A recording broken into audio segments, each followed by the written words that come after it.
ನಮಸ್ಕಾರ ಎಲ್ರಿಗೂ. ನಾನಿವತ್ತು ಮಟನ್ ಸಾರು ಹೇಗೆ ಮಾಡೋದು ಅಂತ ಹೇಳ್ಕೊಡ್ತಾ ಇದ್ದೀನಿ. ಒಂದು ಮೀಡಿಯಮ್ ಸೈಜ್ ಈರುಳ್ಳಿ ರೋಸ್ಟ್ ಮಾಡಿ ಇಟ್ಕೊಂಡಿದ್ದೀನಿ.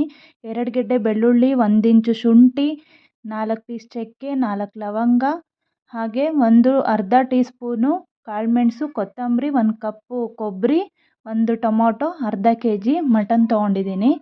ನಾನಿವಾಗ ಆ ಮಸಾಲೆನೆಲ್ಲ ಒಂದು ಮಿಕ್ಸಿ ಜಾರ್ಗೆ ಎಲ್ಲ ಟ್ರಾನ್ಸ್ಫರ್ ಮಾಡ್ಕೊತಾ ಇದ್ದೀನಿ.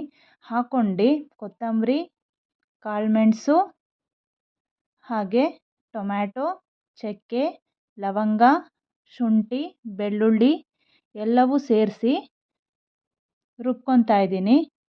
ಮಸಾಲೆನ ರುಬ್ಬಿ ಒಂದು ಸೈಡಿಗೆ ಎತ್ತಿಟ್ಕೋಬೇಕು. ಅದ್ರ ಜೊತೆಗೇ 2 ಸ್ಪೂನ್ ಧನಿಯಾ ಹಾಕ್ತಾಯಿದ್ದೀನಿ ಮಸಾಲೆಗೇ.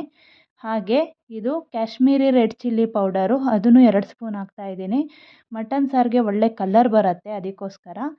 ಈಗ ಒಂದು ಕುಕ್ಕರ್ಗೆ ಎಣ್ಣೆ ಹಾಕ್ಕೋತಾ ಇದ್ದೀನಿ. ಎಣ್ಣೆ ಹಾಕ್ಕೊಂಡು ಅದು ಎಣ್ಣೆ ಬಿಸಿ ಆಗಿರಲಿಕ್ಕೆ ಬಿಡಬೇಕು. ನಾನು ಇವಾಗ ತೋರಿಸ್ತಾ ಇರೋದು ನಿಮಗೆ ಮಟನ್ ಸಾರು ನಾಟಿ ಸ್ಟೈಲಲ್ಲಿ ಹೇಗೆ ಮಾಡೋದು ಅಂತ ತೋರಿಸ್ತಾ ಇದ್ದೀನಿ, ಅಂದರೆ ಹಳ್ಳಿ ಸ್ಟೈಲಲ್ಲಿ. ಈಗ ಎಣ್ಣೆ ಕಾಯಕ್ಕೆ ಬಿಡೋಣ. ಎಣ್ಣೆ ಕಾದಾದಮೇಲೆ ಸ್ವಲ್ಪ ಚಿಕ್ಕದಾಗಿ ಸ್ಮಾಲ್ ಸೈಜ್ ಈರುಳ್ಳಿನ ಕಟ್ ಮಾಡಿ ಇಟ್ಕೊಂಡಿದ್ದೀನಿ, ಅದನ್ನ ಇವಾಗ ಹಾಕ್ತಾಯಿದ್ದೀನಿ. ಸ್ವಲ್ಪ ಹಾಕಿದ್ರೆ ಸಾಕು, ಯಾಕಂದರೆ ಒಗ್ಗರಣೆ ಸೀದೋಗಬಾರ್ದು ಅಂತ ಹಾಕ್ತಾ ಇರೋದು. ಅದ್ರ ಜೊತೆಗೆ ಕಸೂರಿ ಮೇಥಿ ಹಾಕ್ತಾಯಿದ್ದೀನಿ. ನೀವು ನಾರ್ಮಲ್ ಮೆಂತ್ಯ ಸೊಪ್ಪು ಕೂಡ ಯೂಸ್ ಮಾಡ್ಬೋದು, ಬಟ್ ಕಸೂರಿ ಮೇಥಿ ಹಾಕೋದ್ರಿಂದ ಒಳ್ಳೆ ಘಮ ಬರುತ್ತೆ ಸಾರಿಗೆ. ಅದ್ರ ಜೊತೆಗೆ ಖಾರಕ್ಕೆ ನಾರ್ಮಲಾಗಿ ಮೆಣಸಿನ ಪುಡಿ ಯೂಸ್ ಮಾಡ್ತಾಯಿದ್ದೀನಿ. ಅದು 3 ಟೀ ಸ್ಪೂನಷ್ಟು ಹಾಕ್ಕೊಂಡಿದ್ದೀನಿ. ಅದು ಸ್ವಲ್ಪ ರೋಸ್ಟ್ ಆದಮೇಲೆ ಈಗ ಮಟನನ್ನು ಸೇರಿಸ್ತಾ ಇದ್ದೀನಿ. ಈ ಥರ ಖಾರದ ಪುಡಿ ಹಾಕ್ಬಿಟ್ಟು ಎಣ್ಣೆಗೆ ಆಮೇಲೆ ಮಟನ್ ಸೇರಿಸೋದ್ರಿಂದ ಒಳ್ಳೆ ಕಲರ್ ಬರುತ್ತೆ ಮಟನ್ ಸಾರಿಗೆ, ಆವಾಗ ಇನ್ನೂ ರುಚಿಯಾಗಿ ಬರುತ್ತೆ. ಹಾಗೆ ಇದನ್ನು ರೋಸ್ಟ್ ಮಾಡಬೇಕಾದ್ರೇ ಕಲ್ಲುಪ್ಪು ಯೂಸ್ ಮಾಡ್ತಾಯಿದ್ದೀನಿ.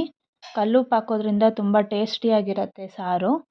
ಹಾಗೆ ಪುಡಿ ಉಪ್ಪನ್ನ ಕೂಡ ಯೂಸ್ ಮಾಡ್ಬೋದು, ಬಟ್ ಕಲ್ಲುಪ್ಪಲ್ಲಿ ತುಂಬ ಟೇಸ್ಟಿಯಾಗಿರುತ್ತೆ ಹಾಕೋದ್ರಿಂದ. ಹಾಗೆ ಈಗ ಮಸಾಲ ರುಬ್ಬಿರೋಂಥ ಮಿಶ್ರಣನ ಹಾಕ್ಕೊತಾ ಇದ್ದೀನಿ. ಹಾಕ್ಕೊಂಡು ಎಷ್ಟು ಬೇಕು ಕನ್ಸಿಸ್ಟೆನ್ಸಿ ನೋಡ್ಕೊಂಡು ನೀರು ಹಾಕ್ಕೋಬೋದು. ಕೆಲವರಿಗೆ ಗಟ್ಟಿ ಬೇಕಂದರೆ ಗಟ್ಟಿನೂ ಮಾಡ್ಕೋಬೋದು. ಇಲ್ಲಿ ನಾನು ಈಗ ಸಾರು ಮಾಡ್ತಾ ಇರೋದ್ರಿಂದ ನೀರು ಮಿಶ್ರಣ ಮಾಡ್ಕೊತಾ ಇದ್ದೀನಿ. ಸ್ವಲ್ಪ ತೆಳುಗೆ ಬಂದರೂ ಸಾಕಾಗತ್ತೆ. ಸಾರು ಯಾವಾಗಲೂ ಮೀಡಿಯಮ್ಮಾಗಿ ತೆಳು ಇರಬೇಕು. ಮಟನ್ ಸಾರು ಇರೋದ್ರಲ್ಲಿ ಮಟನ್ ಸಾರು ಸ್ವಲ್ಪ ತೆಳು ಇದ್ದರೆ ಟೇಸ್ಟಾಗಿರುತ್ತೆ. ಇಷ್ಟು ಕನ್ಸಿಸ್ಟೆನ್ಸಿ ಇದೆ, ಇವಾಗ ಸಾಕು ನಮಗೆ. ಇವಾಗ ಕುಕ್ಕರನ್ನು ಮುಚ್ತಾ ಇದ್ದೀನಿ. ಒಂದು 4 ವಿಷಲ್ ಕೂಗಿಸ್ಕೊಂಡಿದ್ದೀನಿ.